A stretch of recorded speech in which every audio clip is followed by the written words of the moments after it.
Hi friends, welcome to my channel. Vikram కాళ్ళు కడిగి కన్యాదానం చేసిన రామచంద్ర, ముసుగులో ఉన్న విక్రమ్ని గుర్తుపట్టిన దమయంతి. అసలు ఇదంతా ఎలా జరగబోతుందనేది ఈ వీడియోలో తెలుసుకుందాం. పీటల మీద ఉన్న రాధ అయితే ఇలా అంటూ ఉంటుంది విక్రమ్తో, మీ వాళ్ళందరూ కూడా ఈ గుడిలోనే ఉన్నారు అని అంటూ ఉంటుంది. ఆ మాట విని విక్రమ్ అలాగే రామ్ షాక్ అయిపోతూ, ఏంటమ్మా నువ్వు చెప్తుందని రామ్ అడుగుతూ ఉంటాడు.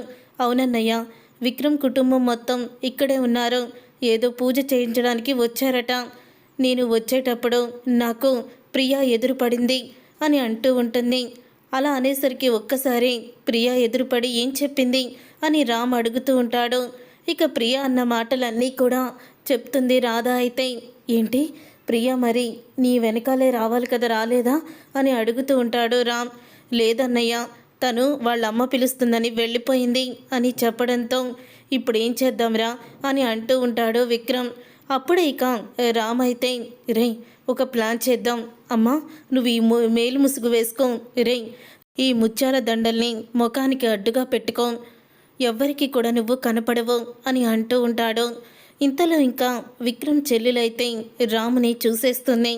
విక్రమ్ చెల్లెలు రాముని చూసి, ఏంటి మీరు ఇక్కడున్నారు, రండి రండి అంటూ రాముని వాళ్ళ ఫ్యామిలీ దగ్గరికి తీసుకువెళ్తుంది. అప్పుడే ఇక రాముని చూసి, ఇదేంటి నువ్వు ఇక్కడున్నావు, నువ్వు కూడా హోమం చూడ్డానికి వచ్చావా అని అడుగుతూ ఉంటాడు రామచంద్ర. ఇంతకీ మీ ఫ్రెండ్ ఎక్కడున్నాడు విక్రమ్ అని అడుగుతూ ఉంటే, వాడు డ్యూటీ ఏదో ఉందని చెప్పాడు కదా అంకుల్, వచ్చేస్తాడు అని అంటూ ఉంటాడు రామ్. నేను హోమం గురించి రాలేదు అని చెప్తూ ఉంటాడు. హోమం గురించి రాలేదా, మరి ఎందుకు వచ్చావు ఇక్కడికి? అవును, ఇలాగా ఏదో పెళ్ళికి వచ్చినట్టు ముస్తాబయ్యావేంటి అని అడుగుతూ ఉంటే, అదా నేను చెప్తాను పెదనాన్న, అదే ఆ టీ కొట్టు రాధమ్మ ఉంది కదా, ఆ టీ కొట్టు రాధమ్మ పెళ్ళి జరుగుతుంది ఇదే గుడిలో. పాపం రాముగారిని అన్నయ్య అన్నయ్య అంటూ చెల్లెంలా పలకరిస్తుంది కదా, పెళ్ళికి పిలిచిందేమో అని అంటూ ఉంటుంది ప్రియా. అప్పుడే ఇక ఆ మాట విని రామచంద్ర అయితే, ఏంటమ్మా నువ్వు చెప్పేది, రాధకి పెళ్ళి జరుగుతుందా అని అంటూ ఉంటాడు. అవును పెదనాన్న, మనం అంత ఇదిగా ఉంటాము, తనని సొంత మనిషిలా చూసుకుంటాము, అయినా సరే తను మనకి ఒక్క మాట కూడా చెప్పలేదు చూడు అని అంటూ ఉంటుంది. అప్పుడు ఇక అందరూ కూడా రాధ పెళ్ళి చూడాలని అనుకుంటారు. ఇక ఇంతలో పంతులు గారు ఇంకా అబ్బాయి రావాలి కదా హోమం జరిపించడానికి, ఇక్కడే తెలిసిన వాళ్ళ పెళ్ళి జరుగుతుంది, మేము ఆ పెళ్ళి దగ్గరికి వెళ్ళొస్తాము అని అంటూ ఉంటే ఇక రామ్ అయితే చాలా కంగారు పడిపోతూ ఉంటాడు. అయినా ఎవరో పెళ్ళికి మనందరం వెళ్ళాల్సిన అవసరం లేదు అని దమయంతి అంటూ ఉంటే, వెళ్ళాలి, తను నా ప్రాణాల్ని కాపాడింది, తన పెళ్ళి నేను దగ్గరుండి చూడాలి అని అంటూ ఉంటాడు రామచంద్ర. అందరూ కూడా చూడాలి అనేసరికి పంతులు గారు అయితే వెళ్ళమంటారు. అప్పుడు ఇక కుటుంబం మొత్తం కూడా ఇక పెళ్లి వేదిక దగ్గరికి వస్తూ ఉంటుంది. అప్పుడే ముందుగా రామ్ పరిగెత్తుకుంటూ వెళ్ళి, రే ఎవరైతే చూడకూడదనుకున్నామో వాళ్ళే ఇప్పుడు ఇక్కడికి వస్తున్నారా, మీ కుటుంబం మొత్తం ఇక్కడికి వచ్చేస్తుంది అని అంటూ ఉంటాడు రామ్. అది విని ఒక్కసారి విక్రమ్ అయితే షాక్ అయిపోతూ ఉంటాడు. నువ్వు మాత్రం ఈ ముసుగును మాత్రం తీయొద్దు, రాధమ్మ అయితే కనిపించినా పర్వాలేదు కానీ నువ్వు మాత్రం కనిపించకూడదు అని రామ్ అయితే చెప్తూ ఉంటాడు. ఎవరు ముందైతే మీరు పెళ్ళి జరగకూడదని అనుకుంటున్నారో వాళ్ళ దగ్గరుండి పెళ్లి చేసేలా నేను చేస్తాను అని పంతులు గారు అంటూ ఉంటే, అదేంటి పంతులు గారు, వాళ్ళని చూస్తే ఎక్కడ పెళ్ళాగిపోతుందని మాకు భయమేస్తుంటే మీరేంటి ఇలా అంటారు అని అడుగుతూ ఉంటాడు రామ్. అయితే నేను ఎన్నో పెళ్ళిళ్ళు చేశాను, ఇప్పుడు ఈ పెళ్ళి కూడా అలాగే చేస్తాను అని అంటూ ఉంటాడు. అందరూ కూడా ఇక పెళ్లి వేదిక దగ్గరికి వస్తారు. ఏంటి రాధమ్మ, ఒక్క మాట కూడా చెప్పకుండా పెళ్లి చేసుకుంటున్నావు అని అడుగుతూ ఉంటాడు రామచంద్ర. అయితే అప్పుడు ఇక రాధ అయితే మౌనంగా ఉంటుంది.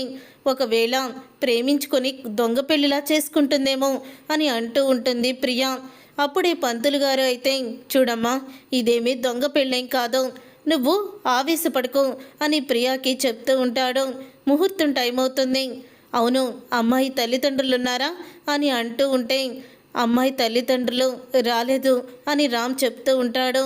అప్పుడు ఇక రామచంద్రరావు అయితే, తను నా కూతురు లాంటిది, తన పెళ్ళి నేను దగ్గరుండి చూడాలనుకుంటున్నాను అని అంటూ ఉంటాడు.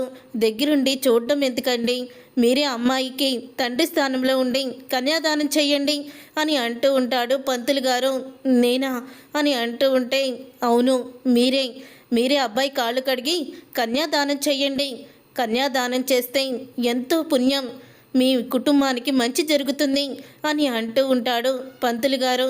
అప్పుడు ఇక రామచంద్రరావు తనలో నా కూతుర్ని చూసుకోమని రాధ ఎప్పుడు చెప్తూ ఉండేది. ఇప్పుడు నా కూతురు స్థానంలోకి వచ్చి మా అల్లుడికి కాళ్ళు కడిగి కన్యాదానం చేసే అవకాశాన్ని కూడా ఇచ్చింది. నేను ఇప్పుడు అల్లుడి కాళ్ళు కడుగుతాను అని రామచంద్రరావు అయితే ఇక కాళ్ళైతే కడుగుతూ ఉంటాడు. అలా రామచంద్రరావు కాళ్ళు కడిగి కన్యాదానం చేస్తూ ఉంటాడు రాధమ్మకైతే. అప్పుడు ఇక రామచంద్రరావు అలాగా సంతోషపడుతూ కన్యాదానం చేస్తూ ఉంటే అది చూసిన దమయంతి కోపంతో రగిలిపోతూ ఉంటుంది. అసలు ఈ రాధ ఏంటి ప్రతిదీ కూడా రామచంద్ర చేతనే చేయించుకుంటుంది. వీళ్ళ నాన్న జైలుకి వెళ్ళాడు, వాడిని పైకి పంపిస్తే కానీ నాకు ప్రశాంతత ఉండేది కాదు అని అనుకుంటూ ఉంటుంది. ఇంతలో ఇక ముసుగు వేసుకున్న విక్రమ్నైతే గుర్తుపడుతూ ఉంటుంది దమయంతి. ఇదేంటి ముసుగులో ఉన్న అబ్బాయి నాకు విక్రమ్లా కనిపిస్తున్నాడు అని అనుకుంటూ ఉంటుంది దమయంతి. అప్పుడు ఇక దమయంతి అలాగా అనుకుంటూ ఉండగా ప్రియాని విక్రమ్కి ఫోన్ చేయమని చెప్తుంది. అప్పుడు ఇక ప్రియా అయితే ఫోన్ చేయబోతూ ఉండగా రామ్ అయితే ఆ ఫోన్ తీసుకొని పక్కకి వెళ్తాడు. ఇక పక్కకు వెళ్ళి మాట్లాడుతూ ఉంటాడు. విక్రమ్ మాట్లాడినట్టు ఎక్కడున్నా బావా అని అడుగుతూ ఉంటే వచ్చేస్తాను ఒక్క పావుగంట అని అంటూ ఉంటాడు విక్రమ్. అప్పుడే ఇక ప్రియ అయితే దమయంతి దగ్గరికి వచ్చి లేదమ్మా తను వస్తున్నాడు, ఒక పావుగంటలో వచ్చేస్తానన్నాడు. నువ్వు అంతా కూడా అనుమానించావు, కానీ ఆ పెళ్లిపీటల మీద ఉంది ఎవరో ఒక అనామకుడు అయ్యుంటాడు, ముఖం కూడా చూపించలేక అలాగా ముసుగు వేసుకున్నాడు అని అంటూ ఉంటుంది ప్రియ.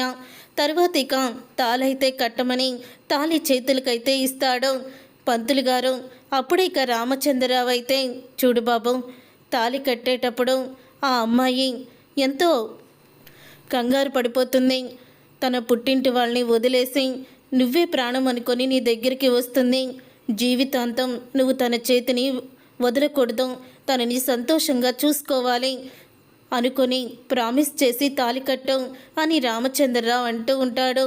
అప్పుడే ఇక అగ్రిమెంట్ గుర్తు చేసుకుంటూ ఉంటుంది రాధ. మాది సంవత్సరం పెళ్ళే కానీ జీవితం పెళ్ళి కాదు అని అనుకుంటూ బాధపడుతూ ఉంటుంది. విక్రమ్ అయితే తాళి కట్టేస్తాడు.